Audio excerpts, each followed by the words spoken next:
Storytelling. Storytelling is the most powerful form of communication there is. There's no question that if you want to break down walls with an audience, if you want to influence people, there's nothing beats a well-told story. And don't just take my word for it. We are inundated with information about stories. It seems every week there's some new research, some new expert, some new study telling us all about the power of stories and telling us all we should use more stories in our communication. And in fact, if you Google storytelling in business, it will return 17 million hits. So it's become such a buzzword that in some ways it's almost lost its meaning.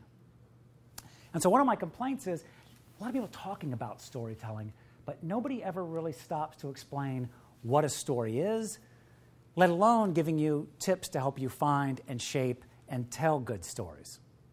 So I find there's a lot of confusion out there. And people fall into one of two camps. There are those who are completely intimidated.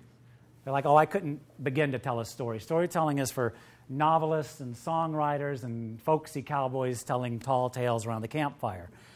And if this is you, I can tell you, relax. It is not as complicated as you think. At the opposite end of the spectrum, there are those who are quite confident in their storytelling abilities. But these are the natural-born storytellers, maybe a little overconfident. And I would tell these people, it may be a little more complicated than you think, because not everything is a story.